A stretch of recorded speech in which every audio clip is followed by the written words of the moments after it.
Nah, di sini kalau kita lihat teorinya, footing, cross footing itu terkait dengan tipe jenis bukti recalculation.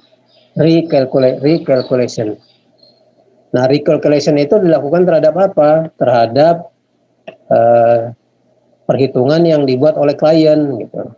Jadi kalau perhitungan yang dibuat oleh auditor tidak perlu ada prosedur footing, cross footing, trace tracir,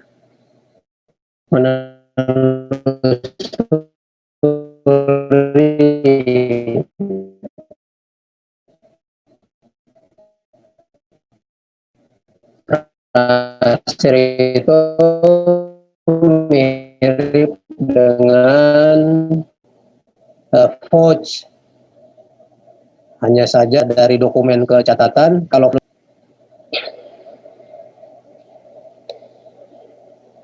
count itu biasanya dilakukan pada saat pemeriksaan fisik, kita hitung secara fisik, observe itu pengamatan, inquiries itu permintaan keterangan. Itu konsep yang menjadi dasar mata kuliah kita. Ini kepake terus.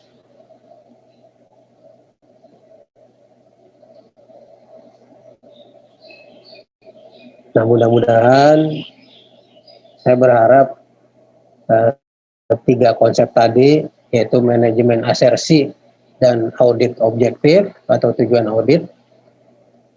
Yang kedua, konsep bukti itu apa? Syarat bukti, appropriate, sufficient. Yang ketiga adalah mengenai jenis bukti, teknik pengujian, dan prosedur pengujian atau teknik audit dan prosedur audit.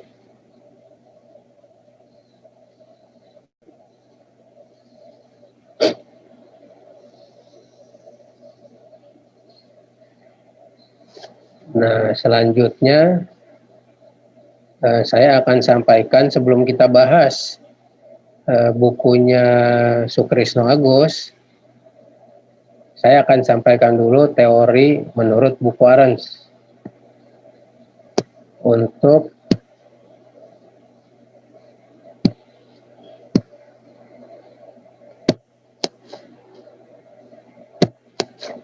materi pertemuan ke-12.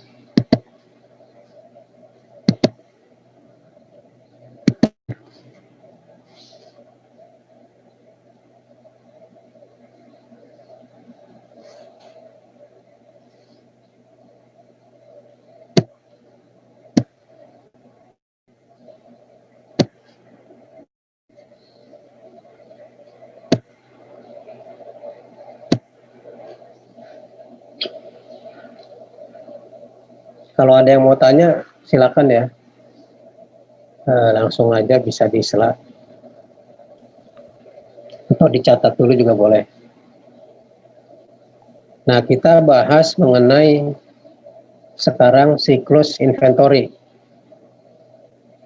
Nah, kita perlu ingat lagi tuh siklus dalam siklus akuntansi yang sama dengan siklus yang kita audit itu ada berapa? Ada 6. Pertama siklus penjualan, kemudian kita tagih piutangnya. Yang kedua siklus pembelian, kita beli, kemudian kita lunasi utangnya. Yang ketiga, ini sebenarnya siklus ketiga nih, inventory and warehousing. Jadi kita beli tadi menjadi sebuah persediaan dan penyimpanan. Termasuk di sini juga proses produksi di sini, menghitung harga pokok. Yang keempat, siklus pegawai. Untuk menjalankan usaha itu kan tentu perlu pegawai.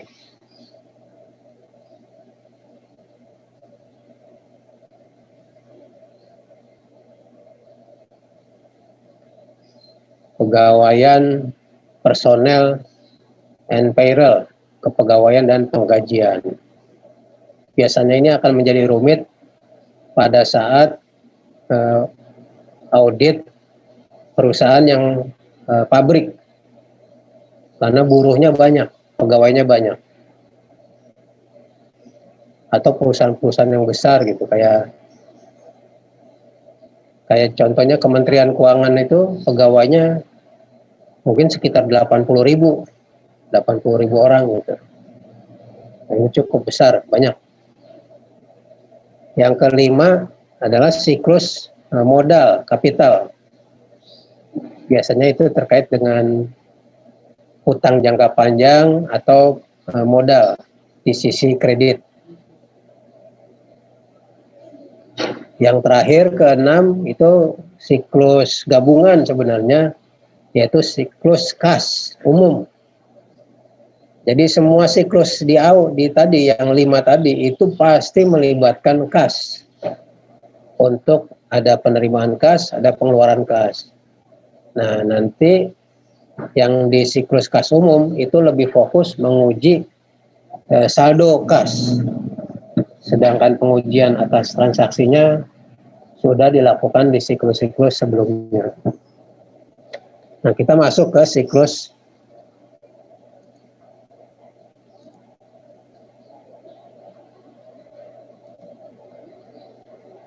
persediaan.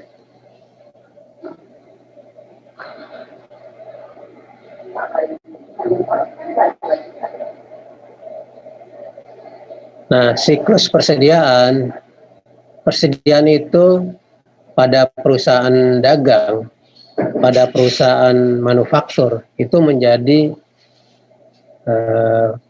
akun yang cukup signifikan nilainya, menjadi akun yang besar nilainya. Di dalam persediaan dan pergudangan itu kita bisa bagi menjadi dua sistem. Yang pertama adalah arus barang. Yang kedua, perhitungan cost-nya. Nah, arus barang itu secara fisik itu biasanya ada di gudang. Kita tentu mengenal konsep FIFO, first in, first out. LIFO, last in, last first out.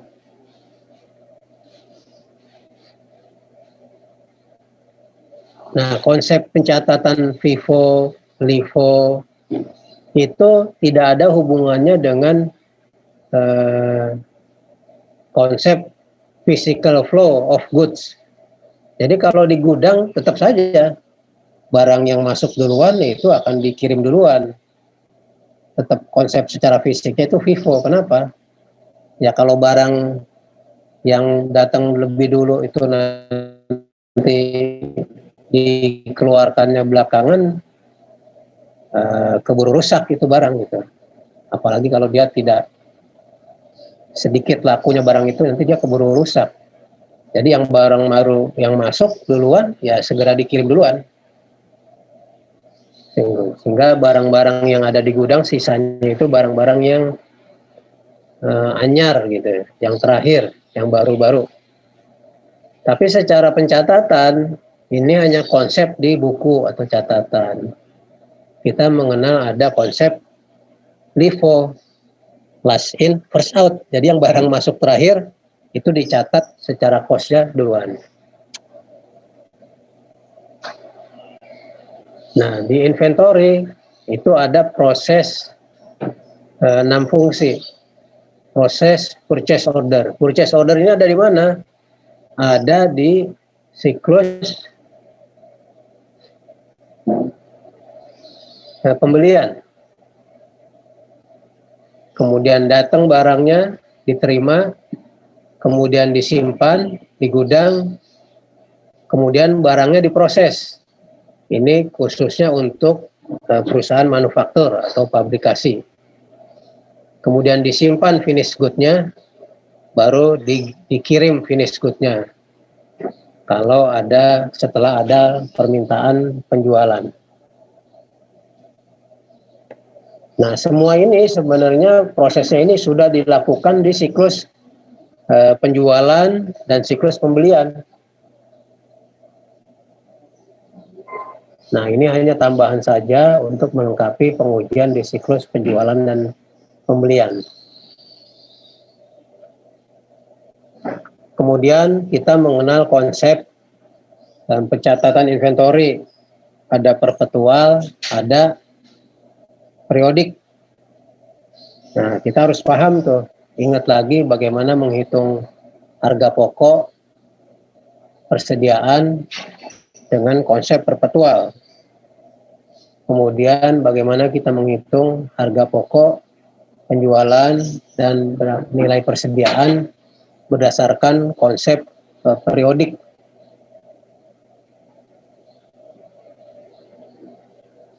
Nanti kemudian juga di persediaan itu ada persediaan bahan baku atau raw material, ada persediaan pekerjaan dalam proses atau work in process, dan ada persediaan barang jadi atau finished good.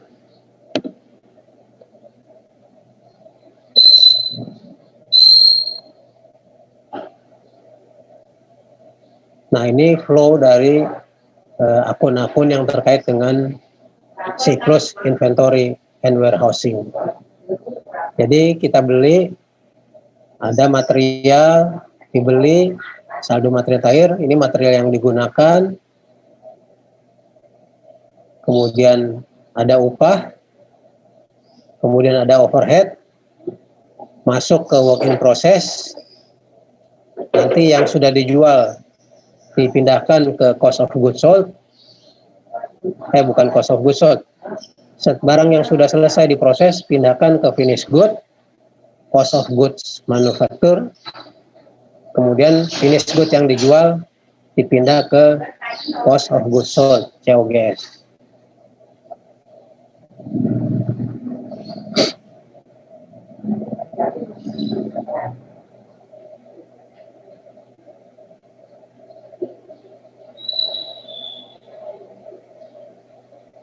Nah, audit persediaan dan pergudangan itu bisa dibagi menjadi 5 aktivitas, 5 kegiatan audit, yaitu pertama menguji perolehan aset, perolehan persediaan, menguji beban-beban upah, menguji beban-beban overhead,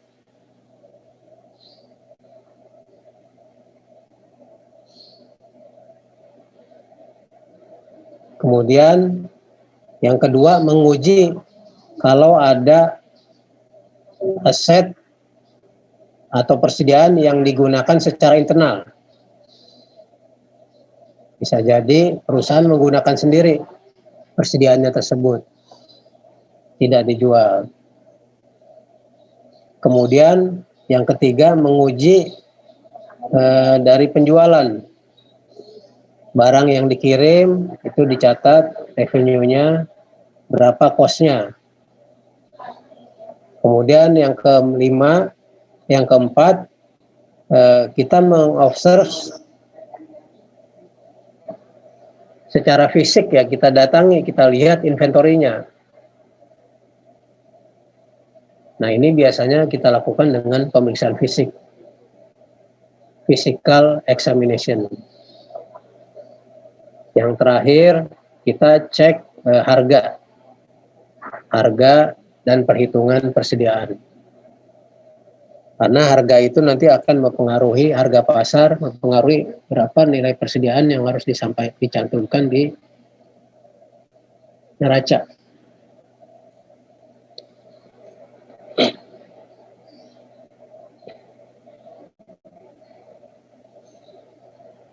Nah, di sini digambarkan hubungan antara proses dengan dokumen-dokumen. Sebenarnya dokumen-dokumen ini semua sudah ada dalam pengujian siklus penjualan dan pembelian.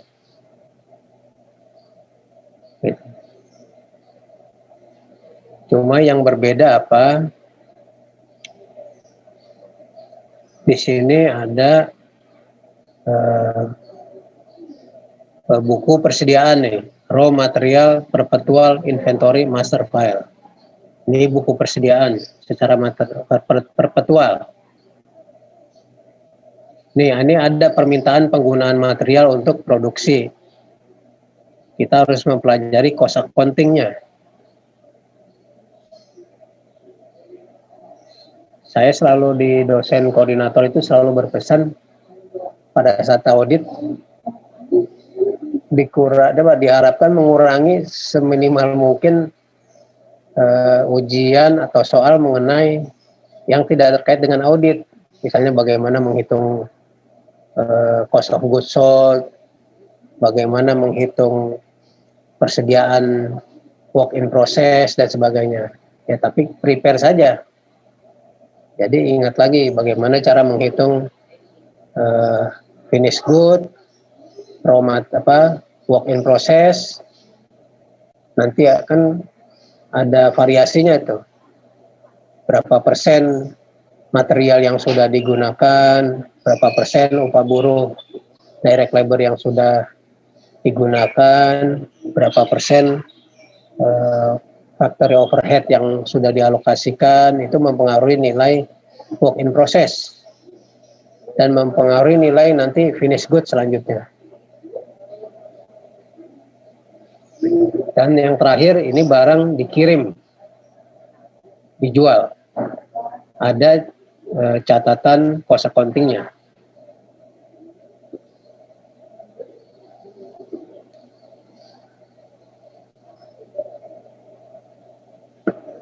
Nah, ini yang saya sebut tadi.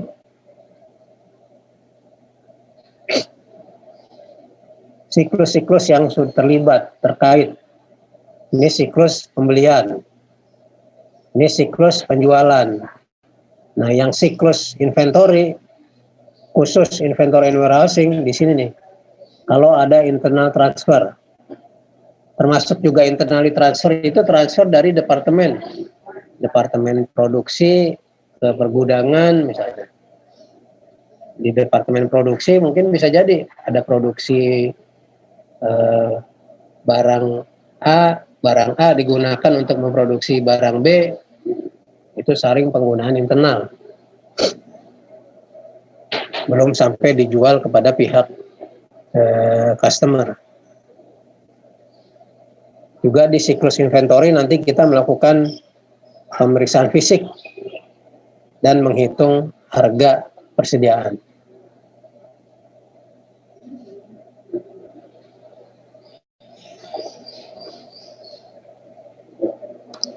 Ini menjelaskan tentang cost accounting.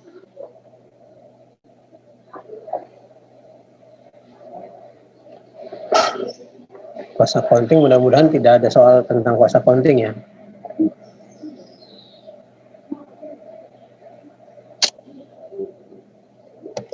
Cost accounting itu intinya apa? Menghitung harga atas raw material, work in process, dan finish good. Itu saja sebenarnya.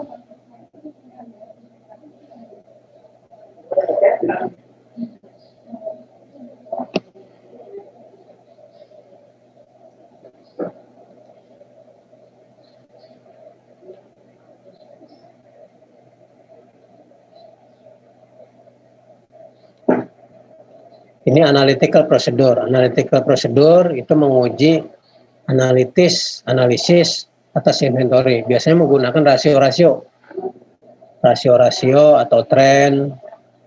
Contoh, nih kita sekitar 3 bulan lagi akan Ramadan.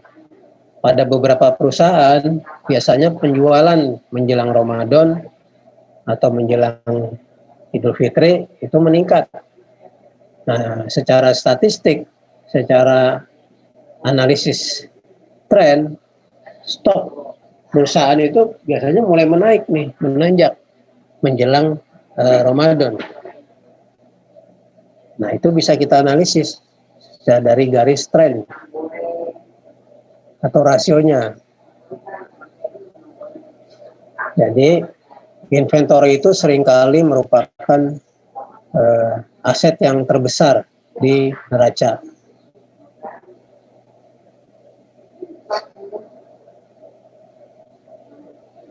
Ini contoh-contoh analytical procedure, membandingkan compare gross margin, persentase gross margin, atau membandingkan inventory turnover, atau membandingkan unit cost dengan tahun sebelumnya, atau membandingkan nilai persediaan dengan tahun sebelumnya, atau membandingkan manufacturing cost, biaya produksi dengan tahun-tahun sebelumnya. Kita bisa bandingkan baik trennya atau rasionya.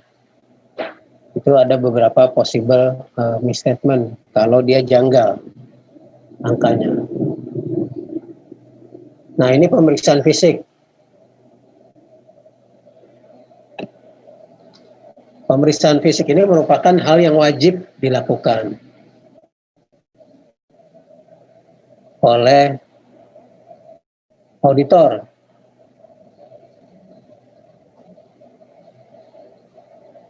Kenapa di sini disebut physical inventory observation? Ada yang bisa jawab?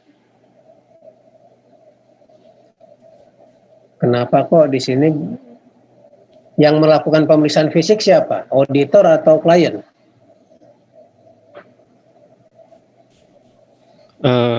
Izin menjawab, Pak. Ya. Yang melakukan pemeriksaan fisik itu menurut saya auditor, Pak. Auditor. Ya. Lalu kenapa di sini istilahnya physical inventory observation? Physical observation of inventory. Soalnya inventory-nya dicek langsung, Pak, secara fisiknya.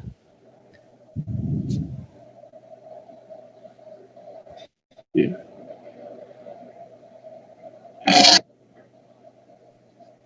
Di sini physical observation of inventory. Di sini kalimatnya physical inventory observation.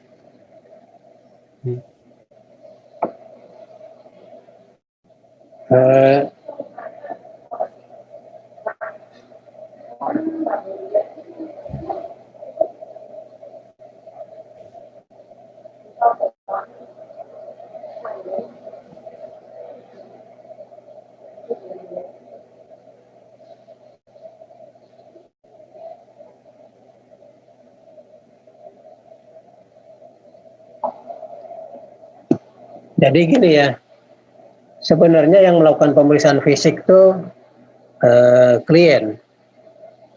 Jadi pasti klien itu wajib menjelang pada saat tutup akhir tahun, mereka melakukan pemeriksaan fisik, physical of name, inventory of name, secara fisik.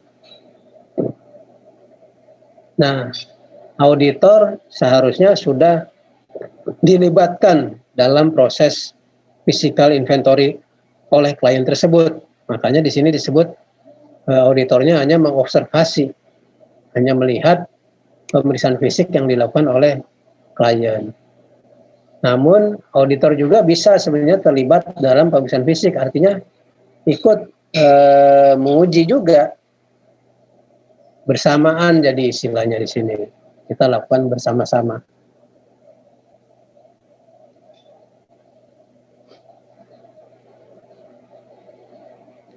Nah, untuk itu auditor tuh harus familiar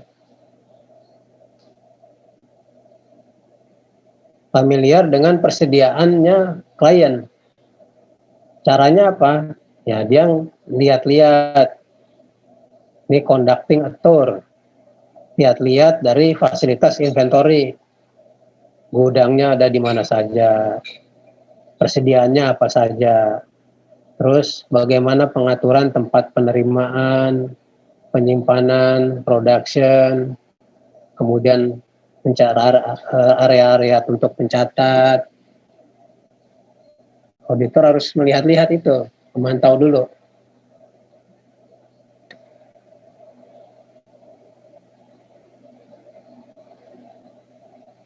Jadi standar audit itu mensyaratkan auditor harus memenuhi requirement sebagai berikut.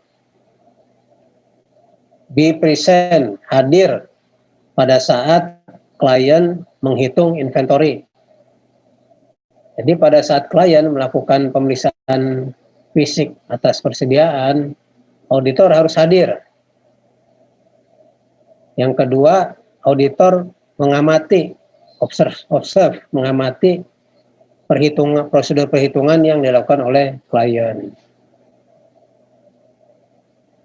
Kemudian melakukan inquiries, tanya jawab dengan personel atau pegawai yang melakukan pemeriksaan fisik.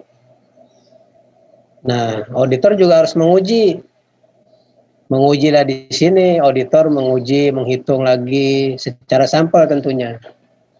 Kalau klien kan menghitungnya semua dihitung, tidak sampel. Nah, tapi auditor menguji lagi perhitungan yang sudah dibuat oleh klien secara sampel.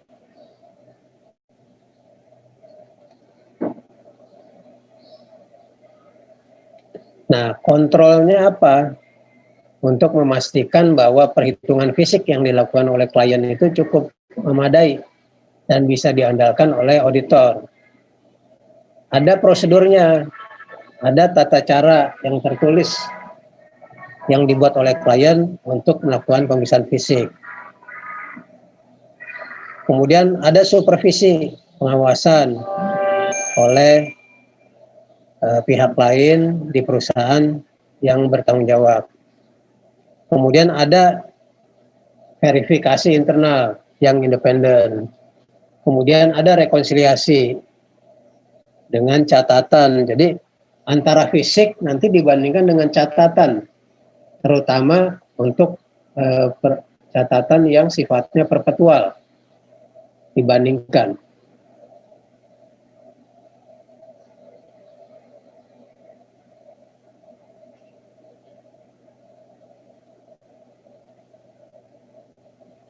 Nah, kemudian juga harus perlu kita ingat ya bahwa pemeriksaan fisik itu hanya menghasilkan angka jumlah persediaan. Berapa jumlah persediaan, berapa buah, berapa kilogram, berapa kotak misalnya, berapa liter, dan sebagainya. Belum ada harganya. Nah, auditor juga harus memastikan bahwa harga yang digunakan itu benar. Harga ini tadi yang kita harus menguasai atau memahami konsep pencatatan. Makanya tadi disebut model perpetual. Kalau perpetual itu tergantung nanti LIFO, FIFO, harga rata-rata. Nah, itu mempengaruhi perhitungan persediaan.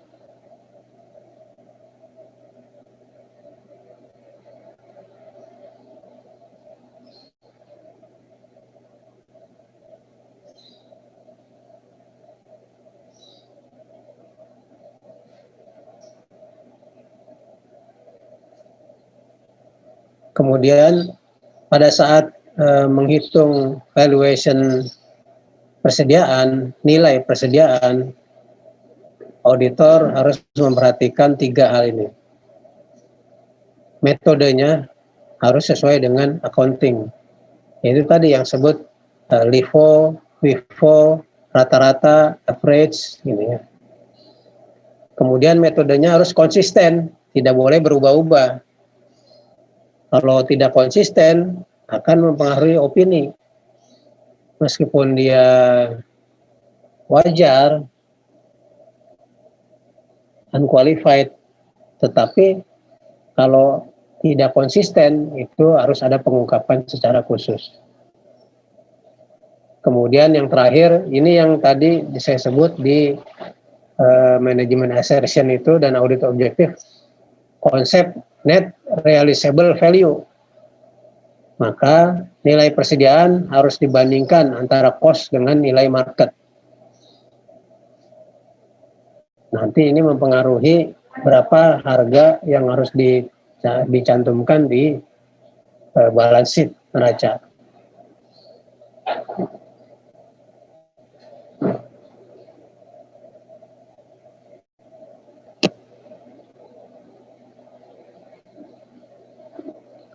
Jadi pada saat siklus inventory ada beberapa pengujian yang sebenarnya sudah dilakukan di siklus yang lain.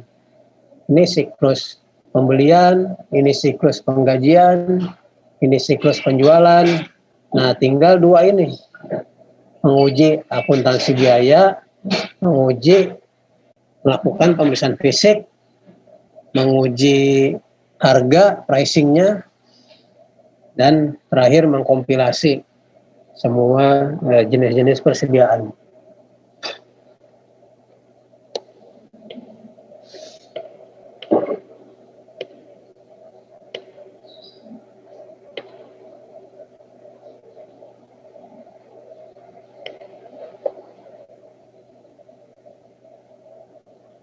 Sampai sini ada yang mau ditanya?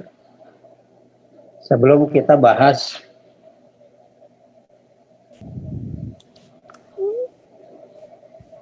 Pak, saya izin bertanya, Pak. ya, silakan David. Saya mau nanya soal slide 30, Pak. Ini gimana ya, Pak, cara kita melakukan audit ini, Pak, audit pricing ini, Pak? Bentar. Halaman 30. Ya, slide 30, Pak.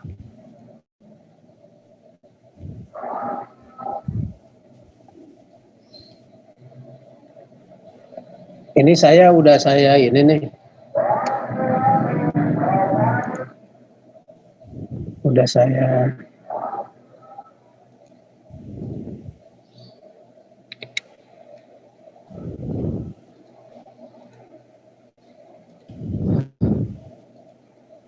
halaman di saya udah saya beda dengan yang saya kirim.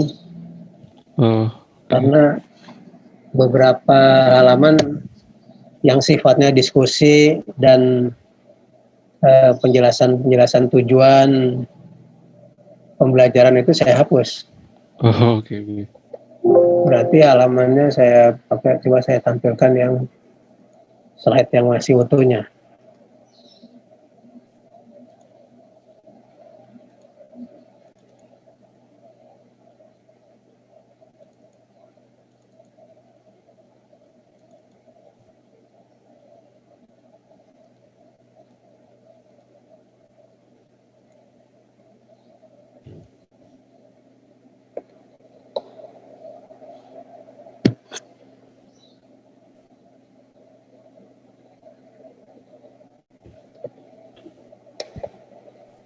Ini ya?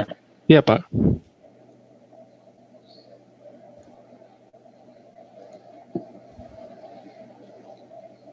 Audit atas harga, pricing and compilation.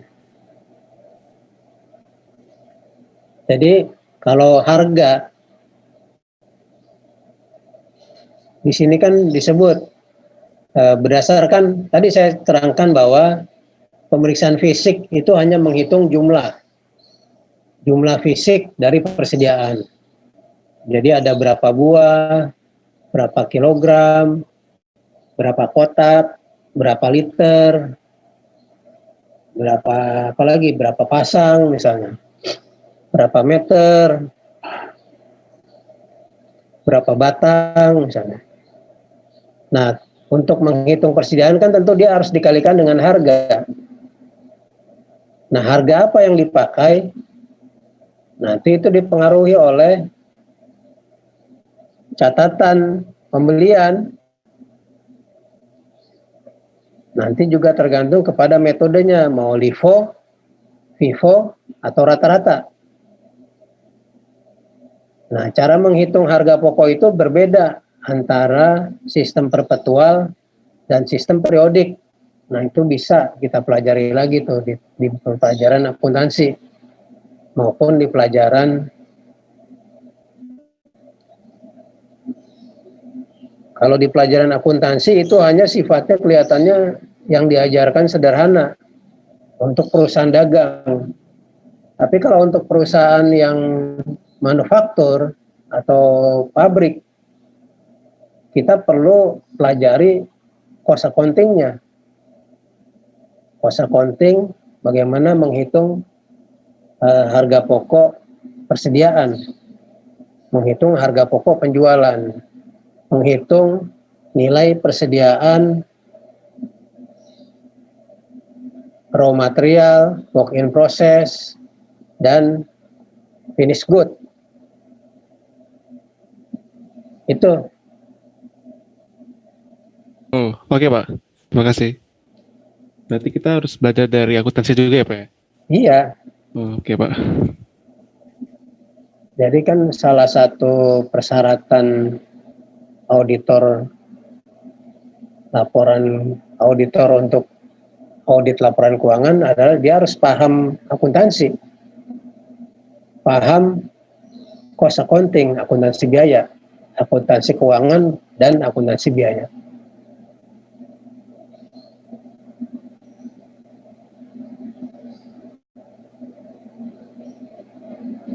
Nah, ini saya mau tanya,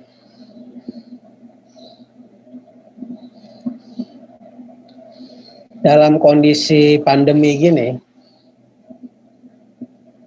kita kan ada kendala nih, terbatas melaksanakan tugas ke lapangan. Jadi auditor bisa jadi lebih banyak bekerjanya itu di kantor, gitu. Tidak ke tempat klien. Karena auditor juga membatasi diri, tidak ke lapangan. Klien juga membatasi diri, tidak menerima tamu. Nah, gimana kira-kira caranya auditor itu melaksanakan auditnya terkait dengan kalau kita lihat siklus inventory pemeriksaan fisik. Apakah auditor tetap harus datang ke lapangan untuk melakukan pemeriksaan fisik atau untuk melakukan observasi pemeriksaan fisik? Biasanya pemeriksaan fisik itu dilakukan Desember, akhir tahun. Gitu. Nah, apa gimana kira-kira caranya auditor menyelesaikan kendala ini?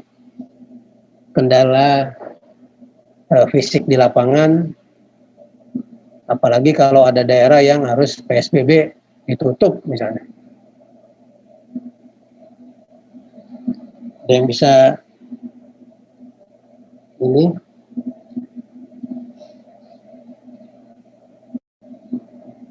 menyampaikan idenya atau pendapatnya?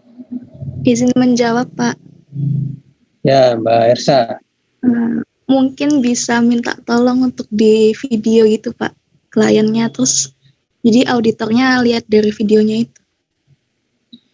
Videonya live atau rekaman? Rekaman juga bisa. Live atau rekaman juga bisa. Jadi rekamannya bisa nanti untuk buktinya gitu, Pak. Kalau rekaman nanti udah diedit gimana? Videonya diedit. Yes. Ya, memang begitu.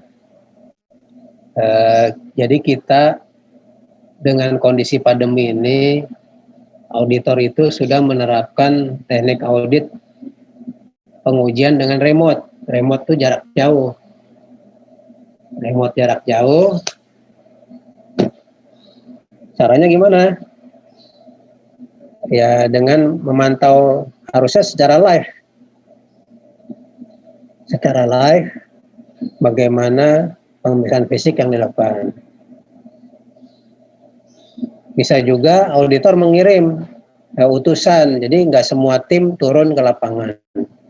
Hanya satu atau dua. Nah, satu atau dua tim itu, auditor itu yang mengambil videonya. Nah, sisa tim yang lain itu cukup di kantor mengamati dari video yang dibuat oleh salah satu timnya di lapangan. Ya, jadi intinya sebenarnya adalah auditor melakukan pengawasan atau menguji dengan remote, secara remote dari jarak jauh. Itu ininya apa? Kuncinya.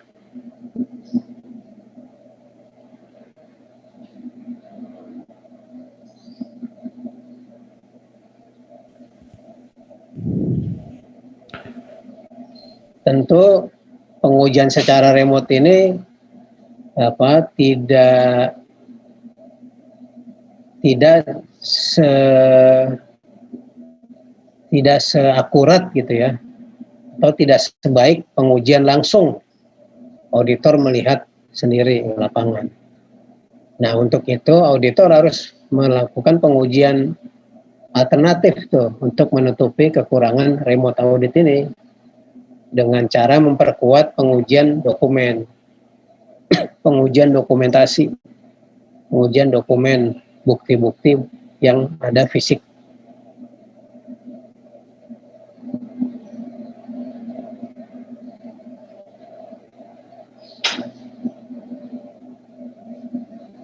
Nah, itu kondisi yang remote. Bisa jadi ini remote, kondisi ini masih kan sekarang kan masih belum jelas nih kondisi pandemi itu sampai kapan. Sedangkan perusahaan kan sudah harus bikin laporan keuangan nih akhir tahun 2020 Desember. Dan untuk menyampaikan laporan persediaan 31 Desember ya harus perusahaan itu ya harus melakukan pemeriksaan fisik 31 Desember.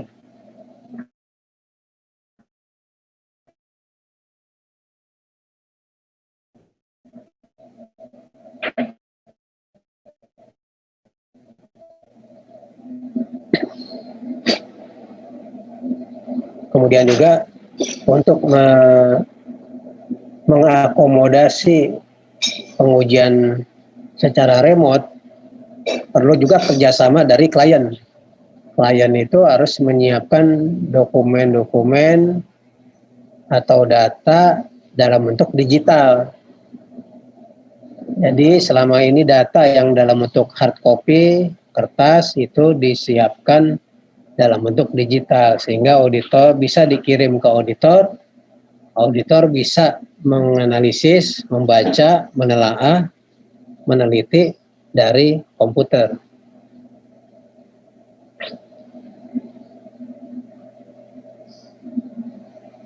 Permintaan keterangan gimana? Permintaan keterangan ya dilakukan dengan jarak jauh gitu. Sama ini yang kita lakukan juga dengan pembelajaran jarak jauh sekarang, PJJ. Jadi kondisi fisik itu tidak menghalangi secara berarti pelaksanaan audit. Ada lagi yang mau ditanya?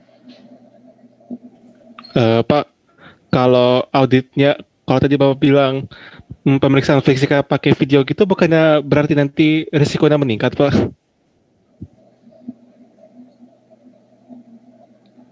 Iya.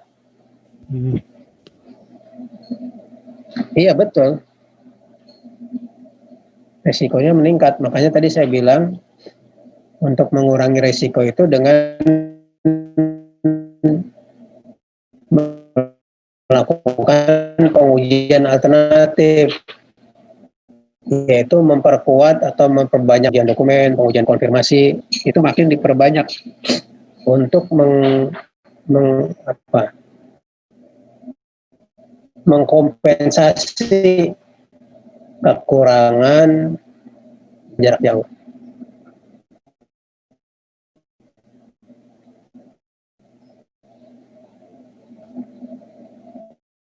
Sekarang itu kan beberapa negara ditutup untuk warga negara asing, kedatangan warga negara asing.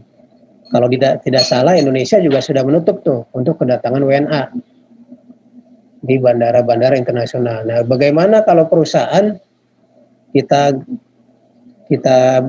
misalkan gitu cabangnya itu ada di sebuah negara, yang negara itu di lockdown, ditutup, nggak boleh orang asing datang ke sana. Tentu kan tidak ada cara lain bagi auditor selain tadi menyaksikan lewat video, tapi ya itu konsekuensi yang harus diterima. Atau bisa juga dengan meminta bantuan auditor yang ada di sana, melakukan kerjasama, nanti minta auditor yang ada di sana dari kantor akuntan publik yang lain untuk melakukan pekerjaan observasi pemeriksaan fisik. Itu pas teknik dan prosedur auditnya untuk tetap mencapai tujuan memastikan bahwa nilai persediaannya itu memenuhi tujuan audit. Jadi kalau persediaan itu nanti kan terkait dengan transaksi dan saldo. Jadi lebih ke saldo. Pengujian saldo persediaan. Nah, kita tadi kembali lagi ke konsep apa saja tujuan audit untuk pengujian saldo. Existence, completeness, kemudian akurasi, klasifikasi, detail-in, cut off, kemudian realizable value. Itu David. Oh, baik Pak.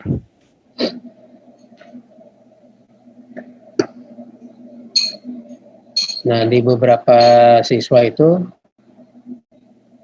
dalam menyusun KTTA itu ada tuh yang menganalisis bagaimana pemeriksa pajak melakukan pemeriksaan wajib pajak dalam kondisi pandemi begini.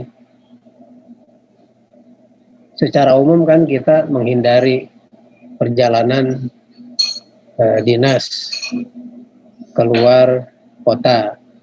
Nah, bagaimana pemeriksa pajak itu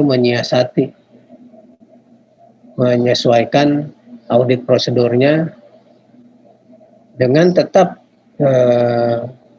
mempertahankan tujuan auditnya, nggak boleh berkurang, kualitas auditnya nggak boleh berkurang. Tinggal caranya aja diganti. Yaitu yang sekarang alternatifnya adalah dengan cara jarak jauh atau remote.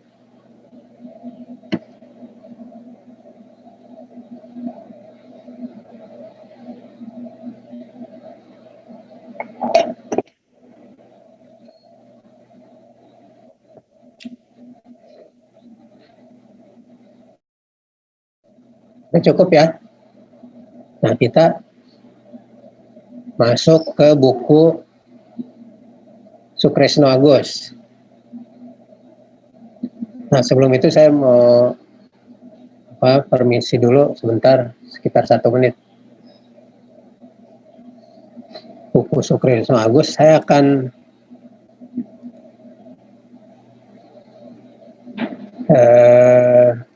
ajak diskusi mulai dari buku 1. Buku 1 modul 3 nanti kita bisa diskusi itu.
Nah, ini buku Sukrisno Agus, modul 3. Nah, sebelum kita bahas kasus, coba kita diskusi dulu. Nah, ini ada internal control questionnaire. Jadi, kuesioner yang dibuat oleh auditor, yang ngisi siapa? Yang ngisi auditor. Mengisinya dilakukan dengan apa? Ya, bisa dilakukan dengan pengamatan, dilakukan dengan wawancara. Nanti di sini dijawab, di sini beberapa aspek pengendalian. Kalau dia dijawab ya, itu artinya bagus. Kalau ada jawaban tidak, berarti itu jelek.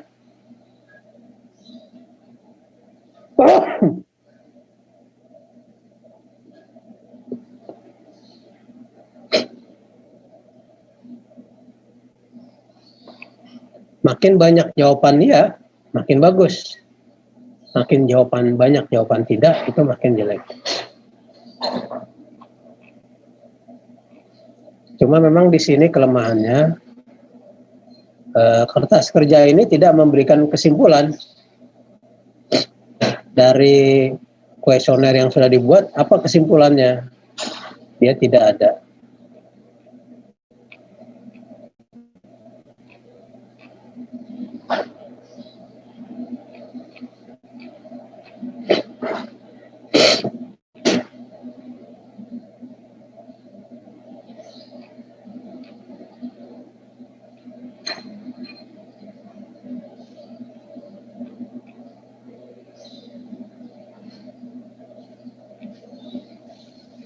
Nah, ini sih ada kesimpulannya baik, tapi tidak jelas di sini dari mana dia dapat baik. Cara menyimpulkan baiknya itu gimana? Tidak ada. Nah, ini bisa kita lakukan secara sederhana. Kita bandingkan saja berapa jumlah jawaban ya, berapa jumlah jawaban tidak, berapa persen yang ya, berapa persen yang tidak.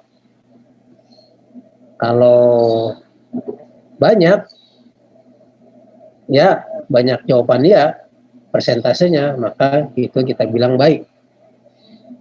Kalau banyak kan tidak, berarti buruk. Nah, kalau sedang bagaimana? Ya itu harusnya dibuat semacam kriteria. Apakah kalau 50% kita bilang sedang? Apakah kalau jawaban dia-nya 60% kita sebut sedang? Itu harus dibuat sebenarnya auditornya.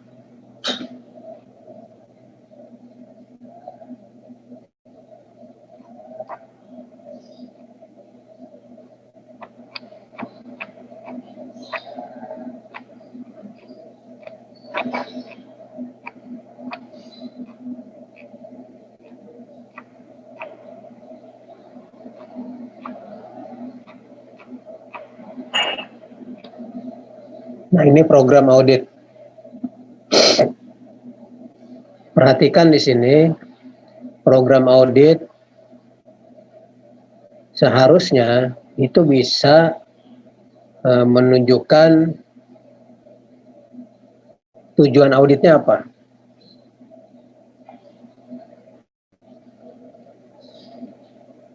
Nah, di sini ada tujuan audit untuk program audit persediaan. Ada existence, ada completeness, ada ownership, ada valuation, classification, cut-off, mechanical accuracy, disclosure.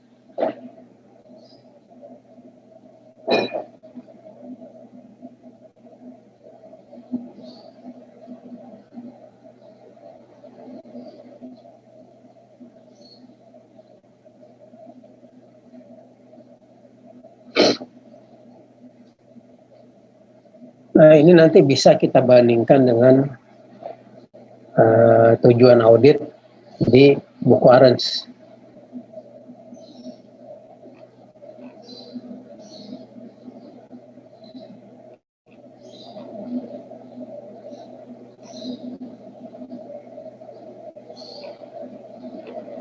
Ini pengujian persediaan. Nah, di sini klien melakukan perhitungan fisik dan sebagainya. Saya nggak akan bahas ini.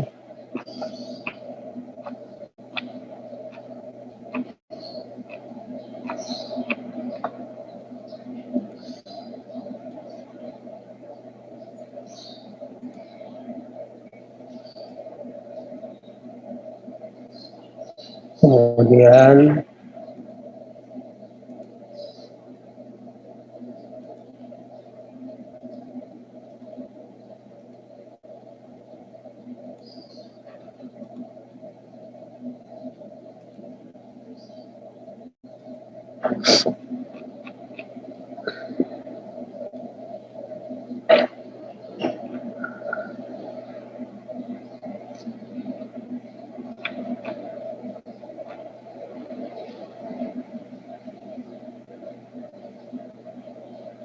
nah, di sini adalah inventory taking, di sini disebut. Inventory taking itu ya pemeriksaan fisik, physical of name. Tadi disebut pasti ada instruksi atau prosedur atau petunjuk bagaimana proses inventory taking itu dilakukan.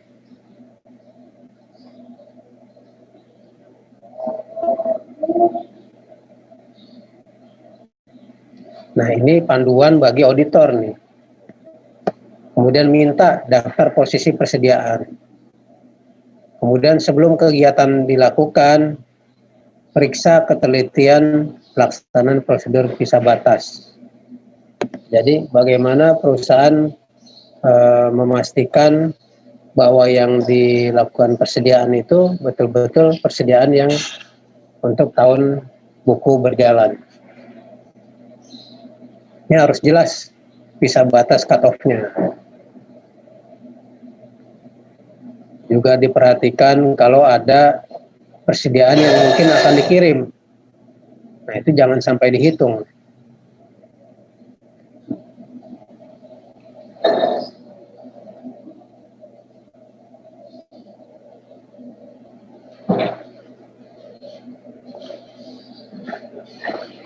Kemudian waspada dengan penumpukan barang. Kemungkinan adanya lubang dalam tumpukan. Jadi kadang kalau di gudang ditumpuk tuh kardus-kardus, dia dalam bentuk kardus atau karung ditumpuk. Nah, di tengah-tengahnya itu bisa-bisa kosong itu, bolong, ada yang bolong. Nah, kita harus waspada. Kalau perlu kita minta bongkar atau harus dilihat dari atas. Kelihatan bahwa di tengahnya kosong. Atau persediaan dalam bentuk kotak atau kardus.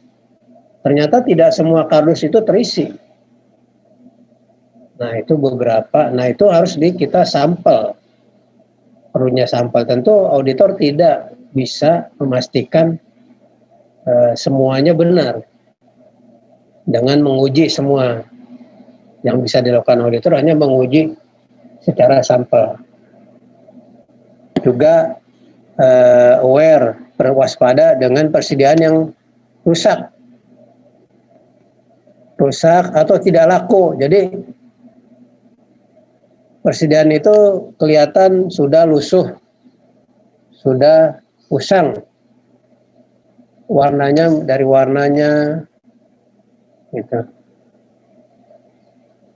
Nah, waspada bahwa itu persediaan yang tidak laku atau rusak, tentu nilainya berpengaruh.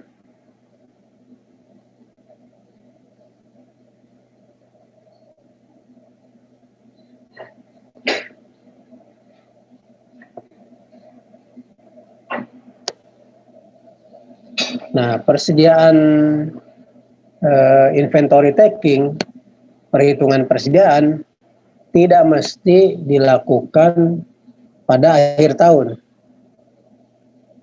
Tidak mesti dilakukan pada 31 Desember 2020 misalnya. Kita kan tahu kemarin 31 Desember itu hari libur. Bisa jadi inventory takingnya itu dilakukan pada hari kerja. Tanggal 28, 29, 30, 3 hari. Nah, di neraca itu kan harus dicantumkan tanggal 31 Desember.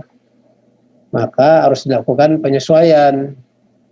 Dicek lagi apakah ada mutasi atau transaksi antara dengan tanggal 31 Desember. Nah, itu di adjustment, disesuaikan.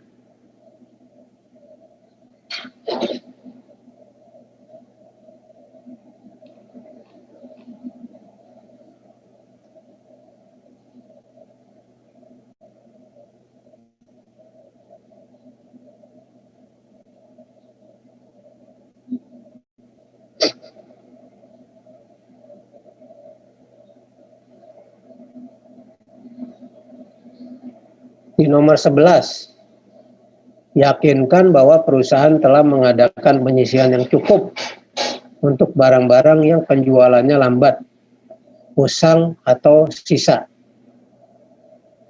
Jadi waktu kita lihat di gudang, kita menemukan ada barang-barang persediaan yang usang. Usang itu artinya tidak laku. Atau persediaan sisa, scrap.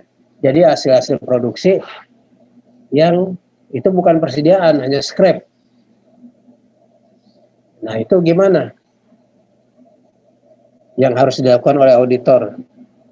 Yang dimaksudkan dengan penyisihan yang cukup untuk barang-barang yang penjualannya lambat, usang, atau sisa scrap, itu maksudnya gimana?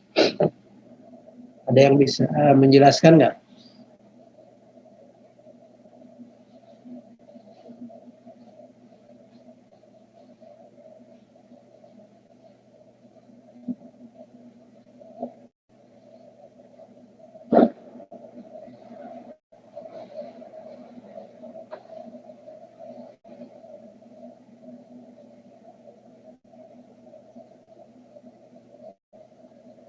Kalau di piutang, itu kan kita kenal istilah allowance. Allowance untuk piutang yang kemungkinan tidak bisa ditagih. Kalau di persediaan gimana? Apakah ada allowance semacam itu? Apakah ada penyisihan semacam itu? Gimana yang lain? Bisa jawab nggak?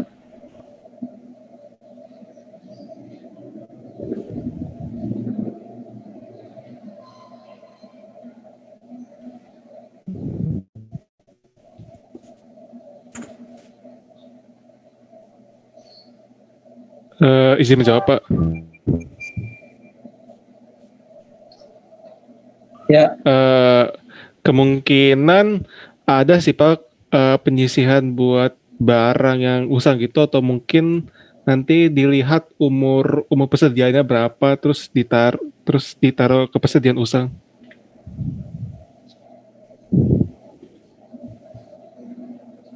Ya, itu pendapatnya David tuh. Yang lain ada punya pendapat nggak yang berbeda?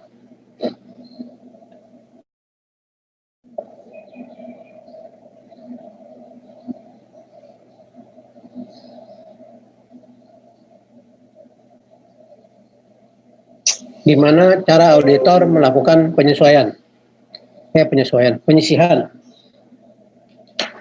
di mana klien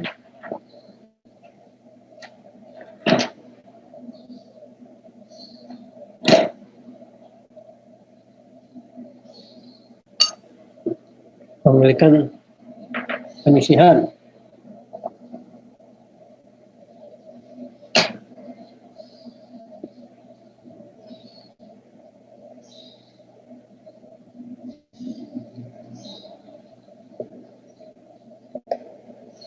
Salah satu audit objektif di saldo, pengujian saldo adalah NRV. NRV itu Net Realizable Value. Nah, ini kaitannya dengan NRV ini.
Nah, sebenarnya ya gini jawabannya.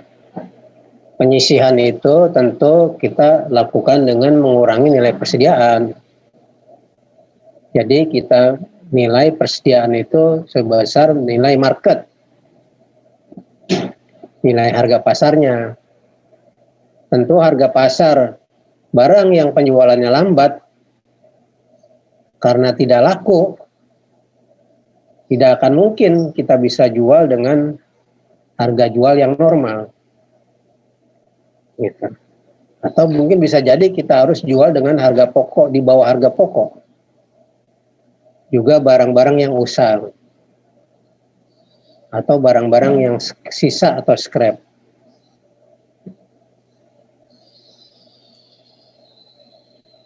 Termasuk juga barang-barang cacat. Hasil-hasil produksi yang cacat.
Jadi gitu.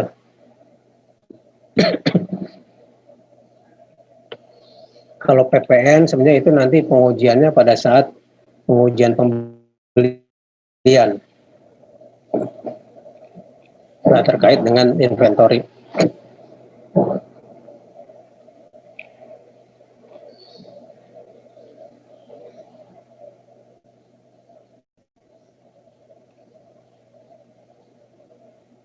Kemudian juga di persediaan, hati-hati dengan persediaan barang konsinyasi.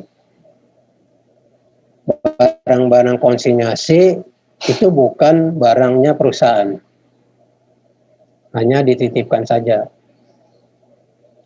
Juga hati-hati dengan persediaan perusahaan yang disimpan di gudang lain atau di gudang-gudang komersial. Nah, itu makanya auditor perlu mendalami data persediaan perusahaan dengan melakukan inquiries, diskusi dengan petugas atau pejabat yang menangani persediaan. Ada potensi tidak completeness karena ada persediaan yang disimpan di gudang lain atau di daerah lain yang lokasinya tidak berdekatan dengan lokasi pabrik atau lokasi perusahaan. Atau ada juga barang yang bukan milik perusahaan tapi diakui sebagai milik perusahaan. Contohnya kalau barang itu disimpan di gudang-gudang komersial yang di sana disewa oleh beberapa perusahaan. Nah, jangan sampai barang yang bukan hak klien itu diakui sebagai barang klien dan dimasukkan dalam perhitungan persediaan. Juga satu hal yang perlu diwaspadai pada saat perhitungan persediaan adalah pinjam meminjam. Jadi barang antar ruangan hanya ditukar-tukar aja, seolah-olah di tiap ruangan itu penuh. Padahal tidak semuanya penuh. Dari satu ruangan ke ruangan yang lain ada yang saling ditukar-tukar, dipindah-pindahin. Gitu.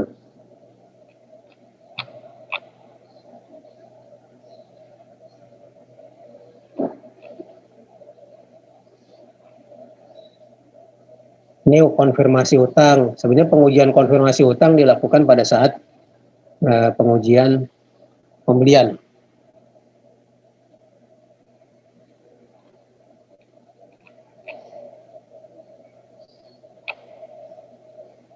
Ada yang mau ditanya sampai sini? Jadi sebenarnya di siklus persediaan itu lebih banyak ke pengujian saldo persediaan dan harga pokoknya, harga pokok persediaan serta harga pokok penjualan. Kesalahan di perhitungan harga pokok persediaan itu mempengaruhi kesalahan di perhitungan harga pokok penjualan.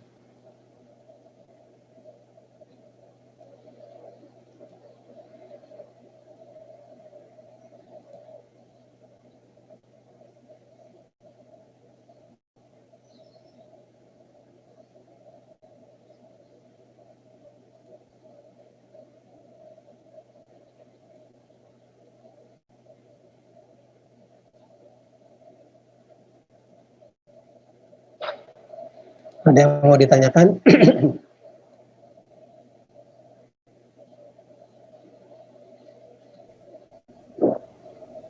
Belum ada, Pak.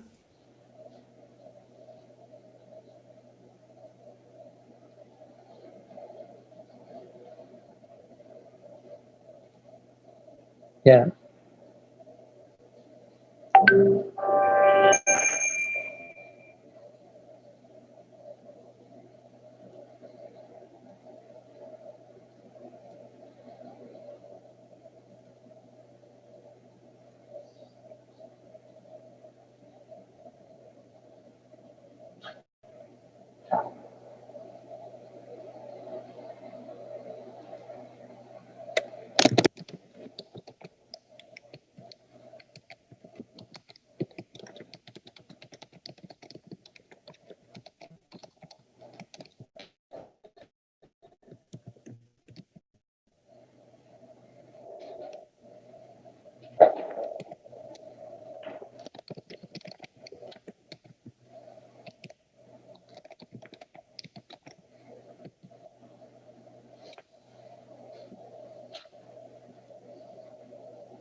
Nah, selanjutnya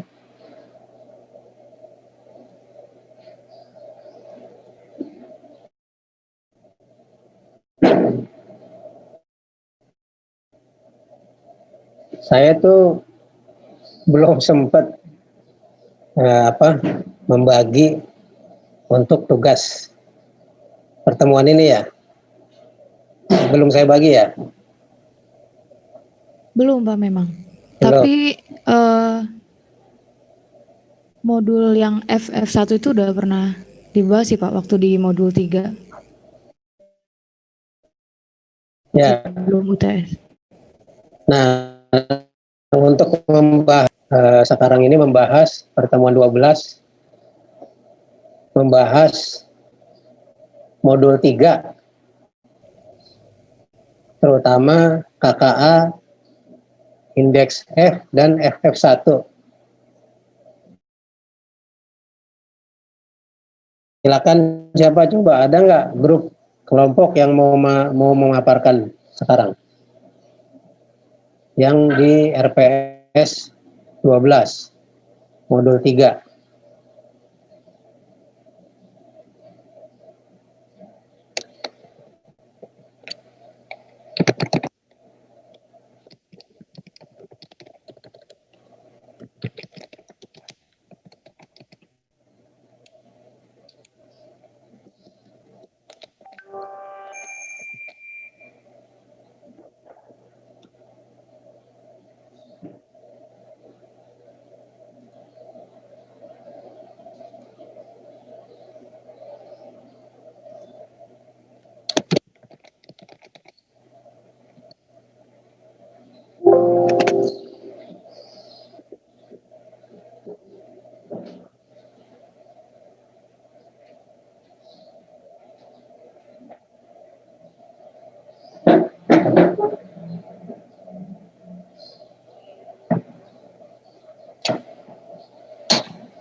Mohon maaf izin Pak, kelompok 3 ya Pak?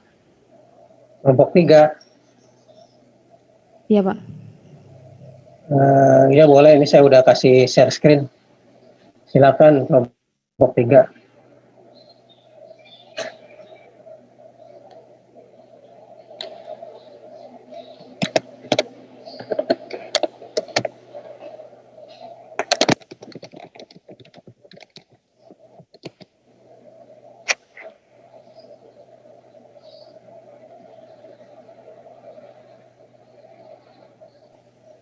Ini share screen-nya udah muncul belum ya? Sudah, tapi dibesarin, bisa nggak dibesarin? Oh ya.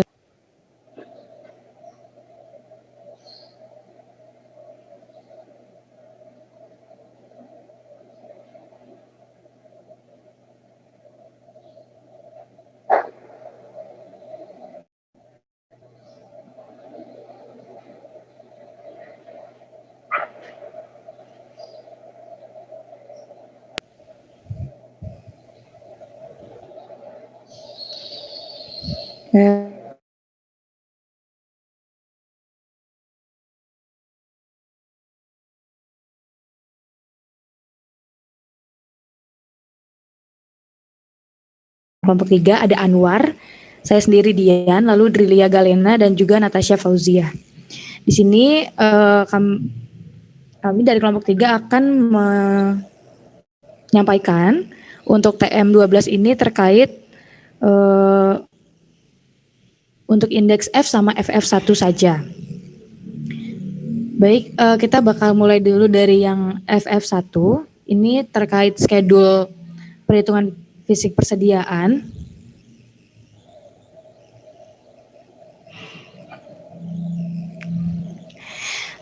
Untuk perhitungan fisik ini ada di buku 1. Jadi untuk premium convert itu setelah dicek fisik dia jumlahnya ada 272, sedangkan di kartunya hanya tercatat 262. Terdapat selisih 10 dan di keterangannya itu merupakan barang konsinyasi. Menurut tadi yang Pak Sunu sudah katakan juga, kita harus berhati-hati dengan barang konsinyasi ini karena ini merupakan barang titipan. Secara prinsip ownership dia bukan barang milik perusahaan. Tuh. Lalu kemudian kita juga menemukan selisih pada barang medium convert 160 cm. Ketika dicek fisik hanya 41, sedangkan di kartu tercatat 91. Ada selisih 50. Dari keterangan di buku itu disebutkan bahwa ada barang pembelian yang dicatat terlalu cepat, sedangkan barang tersebut belum diterima oleh perusahaan. Selanjutnya ada lagi selisih yang kita temukan dari barang superior comfort 180 cm. Dicek fisik ada 95, sedangkan perusahaan hanya mencatat 85. Ada selisih 10. Di keterangannya disebutkan itu merupakan retur karena cacat. Returnya itu dari PT Manggis pada tanggal 27 Desember 2012. Lalu ada Superior Comfort Plus 160 cm, itu juga menemukan selisih, ada 5. Disebutkan bahwa barang tersebut sudah diambil pada tanggal 28 Desember untuk promosi Gebyar BCA. Ini coba tampilkan ya. Ya, ini ada di hasil perhitungan fisik PT petanya ada di modul 3. Ini keterangan-keterangannya.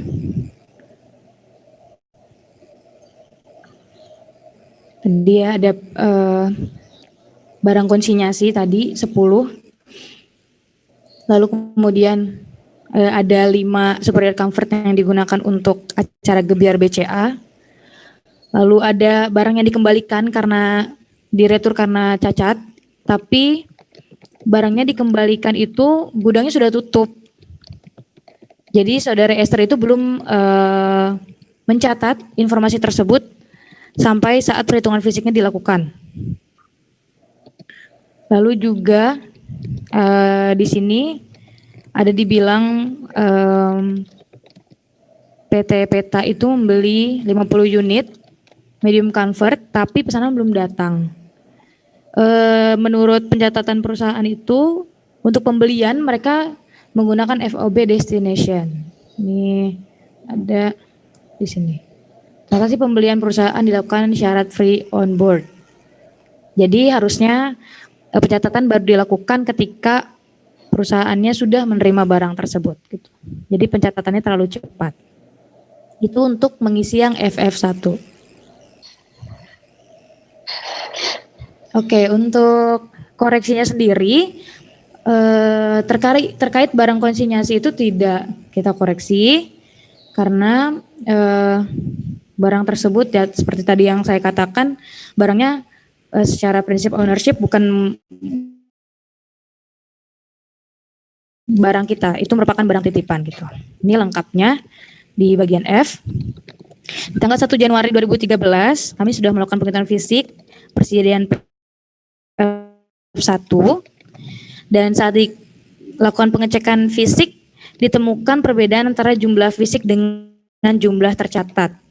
Berikut hasil pemeriksaan kami. Ini penjabarannya ada di catatan. Yang pertama, ditemukan 10 unit premium comfort 160 cm yang diketahui merupakan barang konsinyasi. PT tidak perlu membuat jurnal koreksi karena di buku juga dikatakan bahwa barangnya itu akan dikembalikan. Bentar.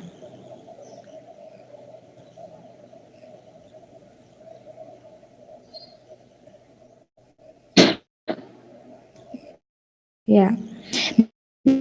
Di sini dikatakan bahwa PT Peta ini mengatakan bahwa akan mengembalikan ke pemiliknya dalam waktu 1 bulan apabila masih tersisa gitu. Lanjut.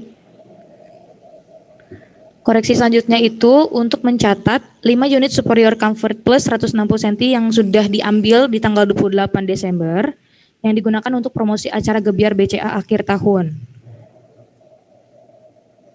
Catatannya seperti ini, promotion expense pada inventory. Ya, itu digunakan untuk, bentar.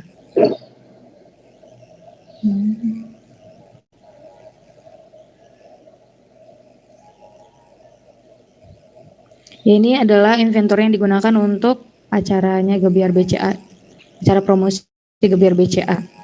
Jadi jurnal koreksi yang kita perlu buat untuk mengakui superior comfort yang sudah diambil itu adalah promotion expense pada inventory sebesar 10 juta. Lalu selanjutnya kita juga melakukan koreksi atas 10 unit superior comfort 180 cm yang dikembalikan oleh PT Manggis karena cacat.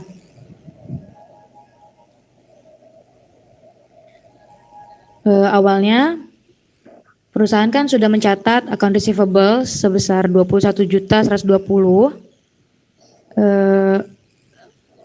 Tapi karena maka kita harus akui sales return-nya dan inventory yang dikembalikan sama PT Manggis. Harga satuannya itu 1.600.000 untuk superior comfort, tapi karena ini dikembalikan 10, maka inventory-nya 1.600.000 dikali 10 unit. Jadi 16 juta. Lalu yang keempat, kita juga mengoreksi untuk mencatat pesanan pembelian yang dicatat terlalu cepat oleh perusahaan. Karena perusahaan menggunakan pencatatan FOB destination. Jadi seharusnya kita belum mengakui adanya account payable di sini dan juga belum mengakui penerimaan inventory. Jadi kita harus koreksi. Account payable-nya sebesar inventory-nya sebesar 47 juta, PPN masukan 4.750.000. Selanjutnya juga di pernah ada juga membahas terkait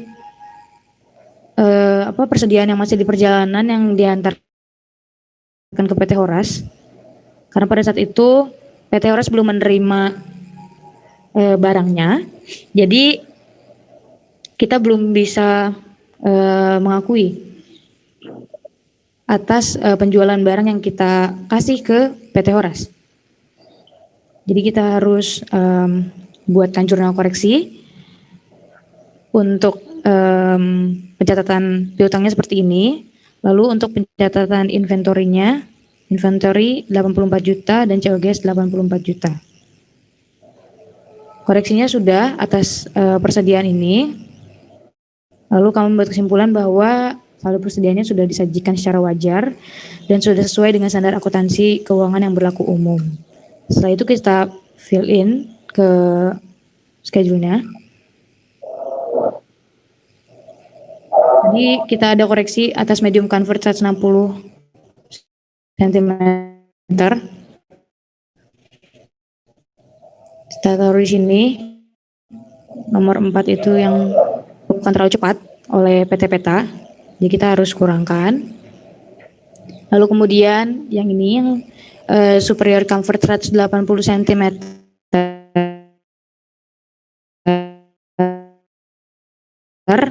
itu tercacat barangnya pada saat itu sampai pada saat pengecekan fisik, jadi kita harus buatkan jurnal koreksinya. Lalu kemudian ada juga kita koreksi di bagian superior comfort plus 160 cm sebesar 10 juta, itu yang digunakan untuk promosi pada acara Gebiar BCA.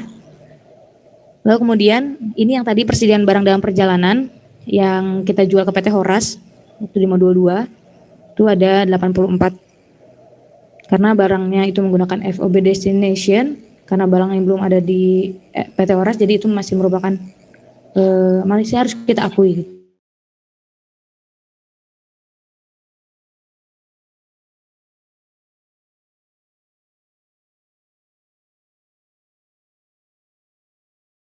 Mungkin cukup sekian Pak yang bisa saya mewakili teman-teman kelompok 3 bisa sampaikan terkait schedule persediaan untuk indeks F dan FF1.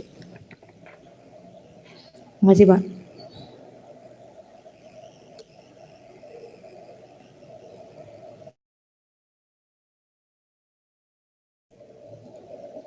Ya, coba deh dilihat yang catatan-catatannya itu.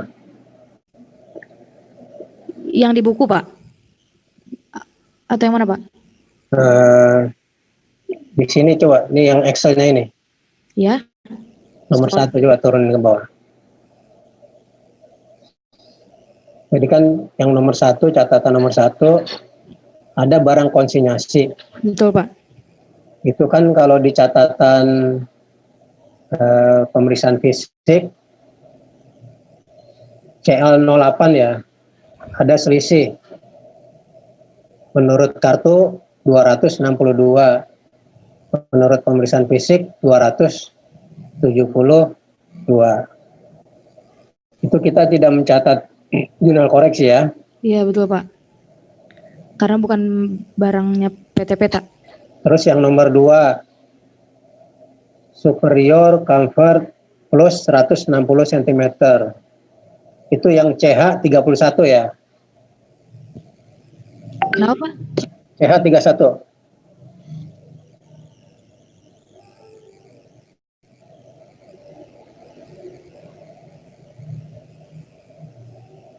Iya Pak, betul. Kodenya CH 31 kan? Ya.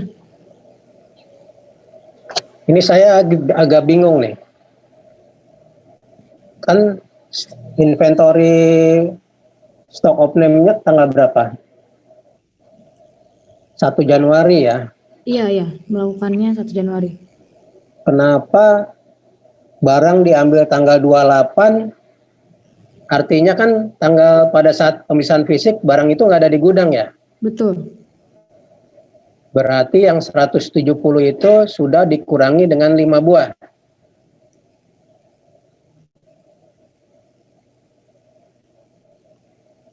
Ya enggak? Kan fisiknya ini 170. Enggak Pak, ini superior comfort plus 160 Pak. Dia fisiknya 72, kartunya 77. Kalau yang tadi itu yang nomor OC41 ya. Maaf Pak, ada plusnya dia. OC41. Iya. Ya, ini benar, berarti dikurangi persediaannya.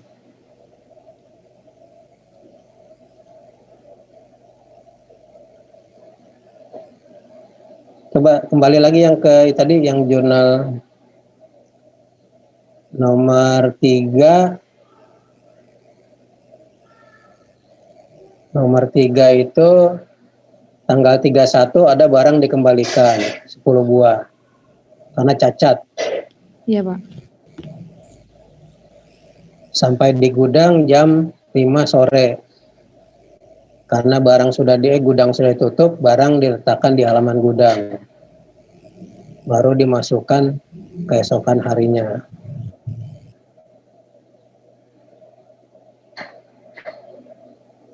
Nah, ini superior comfort 180 cm.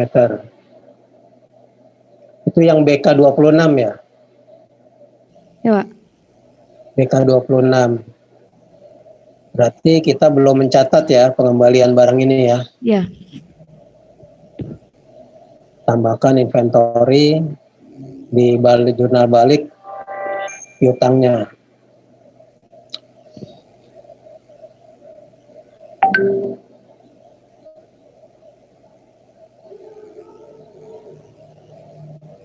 Kemudian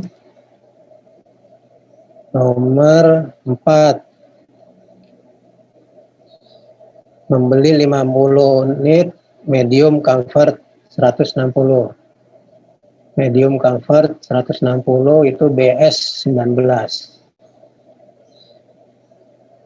91 40. Pesanan belum datang.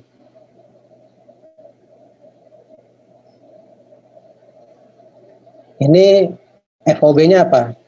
Destination, Pak. Destination. Harusnya nggak boleh di jurnal. Ya, harusnya belum dicatat kalau belum diterima. Ya. Di bawahnya lagi masih ada nggak? Ya, ini yang dari modul sebelumnya, Pak, penjualan. Modul sebelumnya. Ya, ada penjualan ke PT Horas. Belum diterima tapi kita udah mengakui barangnya udah keluar gitu, Pak. Padahal dia melakukan pencatatannya FAB Destination. Jadi harusnya inventornya masih kita akui karena belum sampai di PT Horas.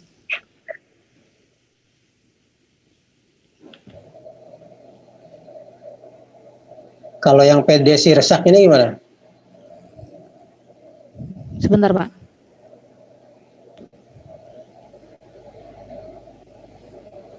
Oh, yang halaman berapa ya, Pak? Mohon maaf. Ini di buku 1 modul 3 halaman 81. Ada keterangan tuh. Diperoleh informasi tambahan bahwa pada tanggal 28 Desember klien telah menjual 25 unit premium comfort 160 cm kepada PD Sirsak. Tetapi penjualan ini baru dicatat saat barang diterima oleh langganan tanggal 2 Januari.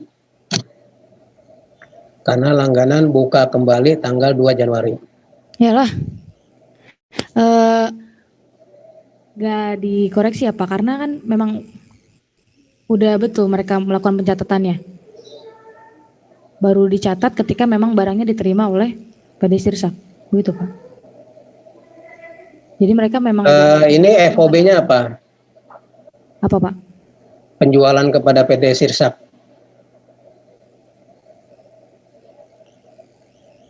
Destinasi juga? Hah? Iya. Iya, destination juga. Iya.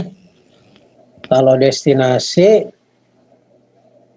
berarti kita anggap barang itu masih ada di catatan perusahaan.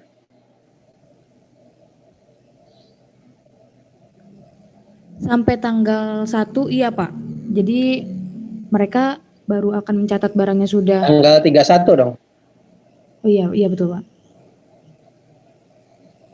Sampai tanggal 31 kita anggap masih ada di buku catatan. Masih ada di kita, iya.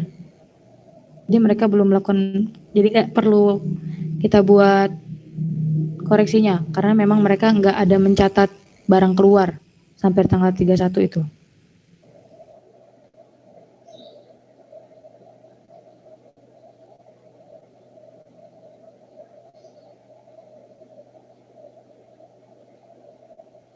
Tapi yang PT Horas tadi gimana coba? PT Horas. Kenapa PT Horasnya dikoreksi?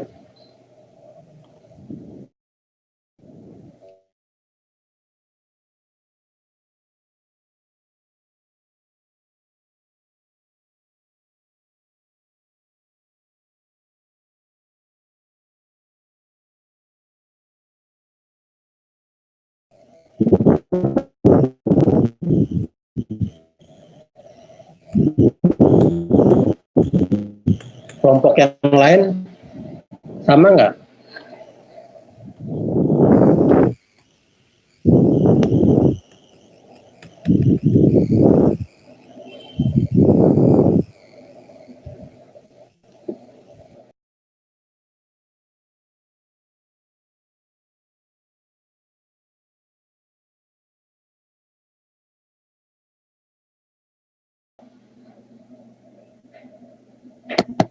Di apa di buku itu emang kayak gini, Pak, keterangannya, makanya saya tulis aja di sini seperti ini, Pak. Emang template-nya seperti itu, Pak, di buku. Jadi ya ngikutin aja gitu, Pak. Tulis. PT Horas. Harusnya ini masukinnya ke Superior Comfort 160. superior convert 160, masukin di yang nomor baris 2 tuh. Jadi baris 2 itu ditambah 184, ditambah 84.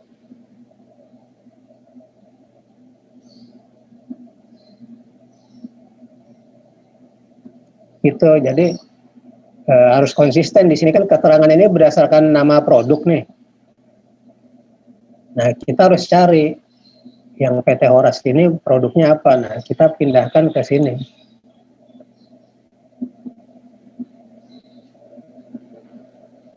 Itu.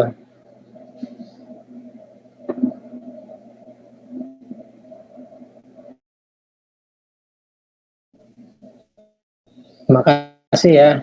Ya baik, mungkin cukup sekian yang bisa saya mewakili teman-teman kelompok 3 bisa sampaikan. Terima kasih juga untuk Pak Sunu atas koreksinya dan perhatian teman-teman juga. Semoga bisa menambah pemahaman kita soal modul 3 ini. Terima kasih banyak. Wassalamualaikum warahmatullahi wabarakatuh. Waalaikumsalam. Jadi dari pengerjaan tadi bisa kita lihat tuh bahwa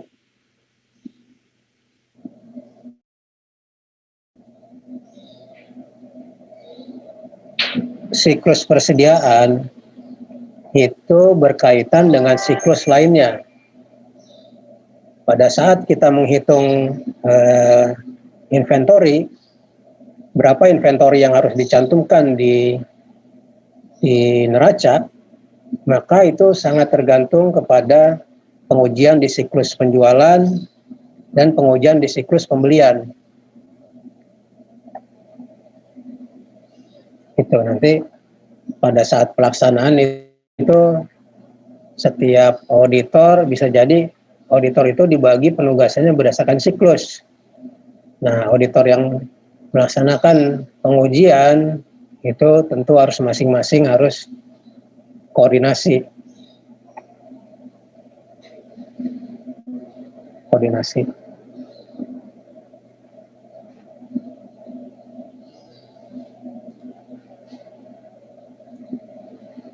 Ada yang mau ditanya dari kelompok lain atau bisa terkait dengan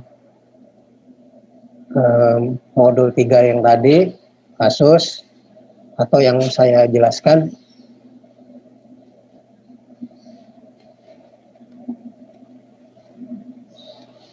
Silakan kalau ada sebelum kita tutup.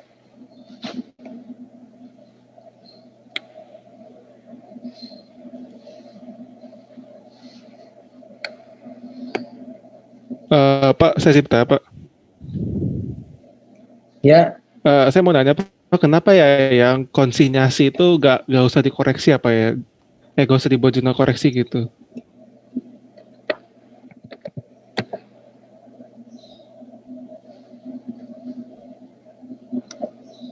Cari dulu tuh, baca apakah konsinyasi itu masuk di dalam perhitungan persediaan atau tidak.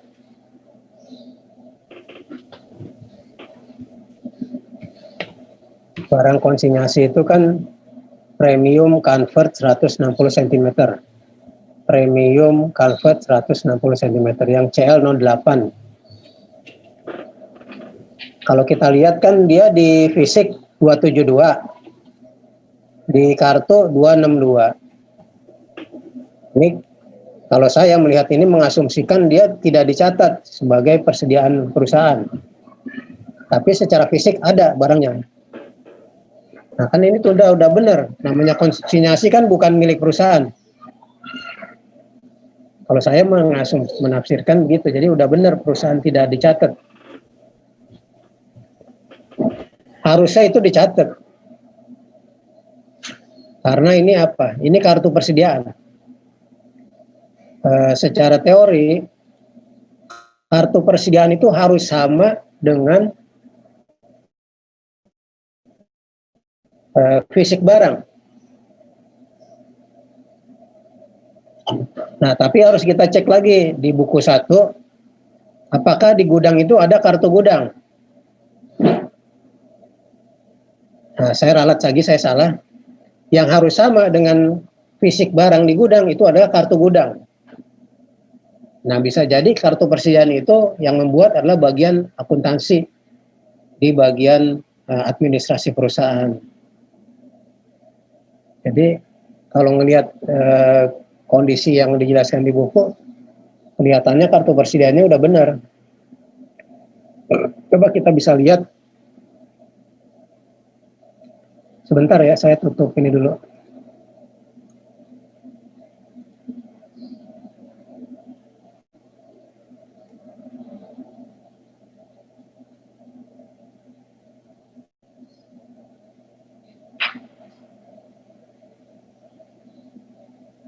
Kita bisa lihat kembali lagi ke buku Sukrisno Agus yang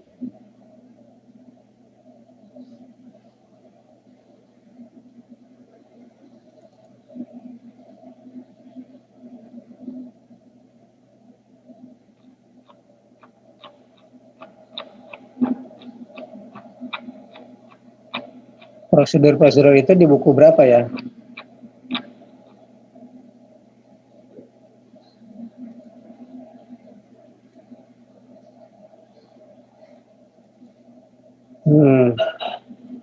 OKP permanen.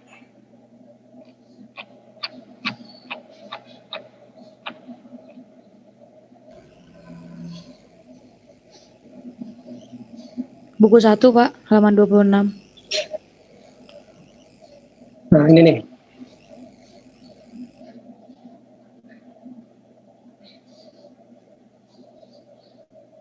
Ini perhatikan di sini. Dia ada kartu gudang. Nah, berarti saya asumsikan buku persediaan itu yang buku yang dibuat oleh administrasi penjualan. Nah, yang tadi saya sebut, kalau kartu gudang, saldonya itu harus sama dengan barang, fisik barang di gudang. Tapi kalau kartu persediaan, itu benar-benar yang persediaan milik perusahaan.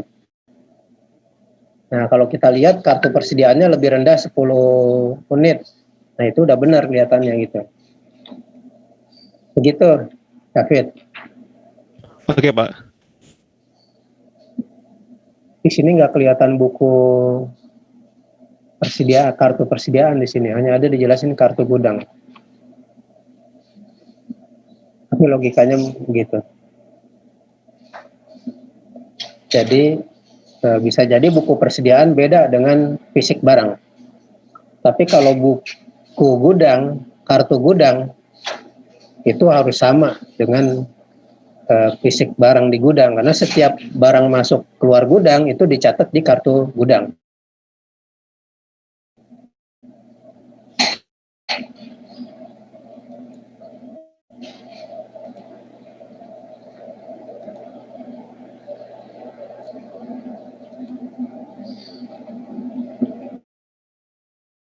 Yang mau ditanya,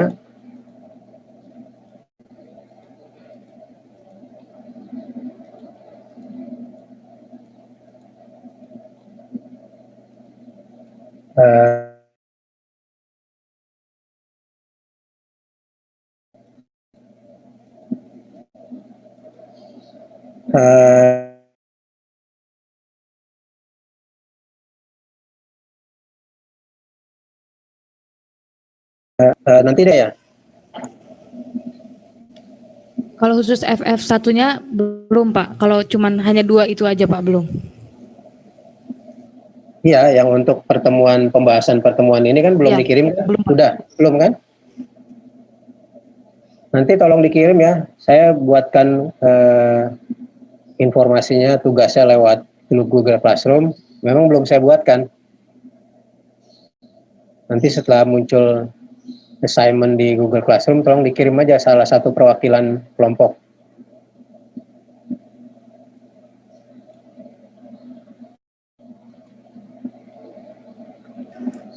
Baik Pak.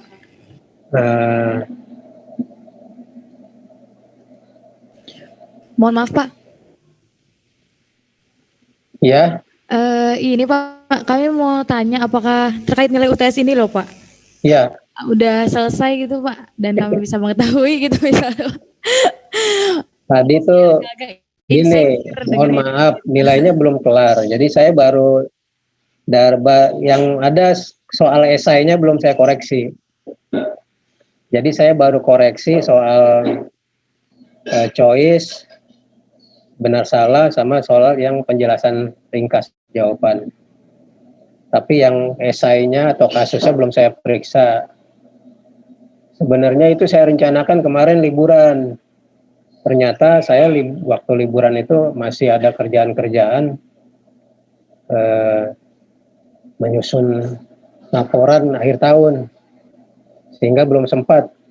Nah, saya coba deh nanti saya sempatkan di pekan ini. Jadi kondisinya belum selesai periksa.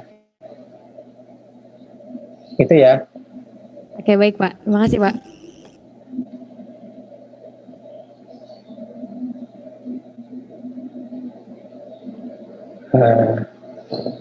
Ya, kita tutup kuliah kita. Terima kasih. Saya usahakan. Cuma ini udah masuk hari kerja lagi, ini masih malah tambah sibuk harusnya saya